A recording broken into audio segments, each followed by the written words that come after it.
घाटकोपर पूर्व के कामराज नगर में रहने वाले सुरेश कनौजिया को लॉकडाउन के कारण मोबाइल रिचार्ज की दुकानें बंद होने से ऑनलाइन गूगल पे से 399 के जियो का रिचार्ज महंगा पड़ गया।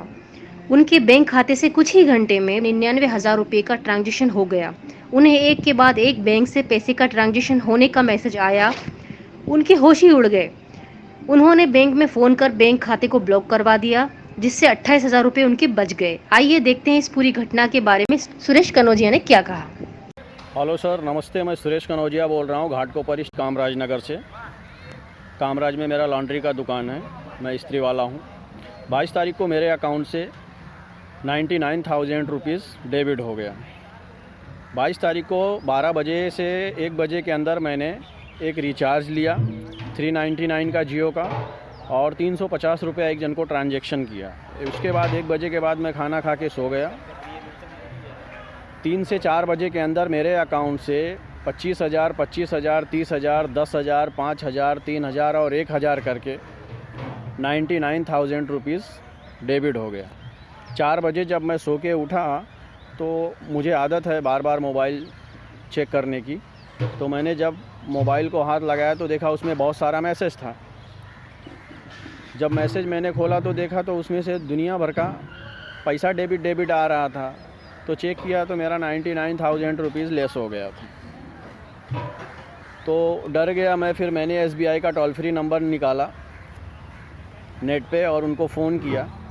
तो उन्होंने कहा कि मैं आपका UPI बंद कर देता हूँ और आपको मैसेज कर दिया जाएगा, यहाँ पे इतना ही काम हो सकता है। अच्छा, उसके बाद शाम को मैं पंतनगर पुलिस स्टेशन गया। वहाँ पे एक हांडे मैडम करके 2 स्टार वाली थी, पुलिस वाली। जब मैंने उनको बताया तो उन्होंने कहा कि ऐसा है कि पहले आप जाइए बैंक में डिस्प्यूट फॉर्म भरवाइए, उसके बाद कल शाम को आइएगा, फिर हम बात करेंगे। दूसरे दिन जब मैं बैंक में गया तो बैंक वालों ने मुझे बाहर से ही 4 ईमेल ID दे के भेज दिया और बोला इस पे मेल कर देना, जिसमें से 2 मेल गया साइबर सेल वाले को और पेटीएम को और 2 मेल नहीं गया। उसके बाद फिर मैं शाम को पंतनगर पुलिस स्टेशन गया हांडे मैडम के पास। तो उन्होंने कहा कि उनको बोलो पहले डिस्प्यूट फॉर्म भरने के लिए। तो हमने उनसे पूछा कि डिस्प्यूट फॉर्म रहेगा तभी आप FIR लेंगी। तो उन्होंने कहा ऐसा नहीं है, तुम 2 एप्लीकेशन लिखो, एक हमको दे दो, एक मैं रिसीव करके देती हूँ, आप खुद रख लो और उसको संभाल के रखो और कल जाके उनको डिस्प्यूट फॉर्म भरवाओ। फिर दूसरे दिन मैं गया तो जब थोड़ा कड़क आवाज़ में बात किया तो मुझे बैंक के अंदर लिया गया और प्रोसीजर चालू किया गया।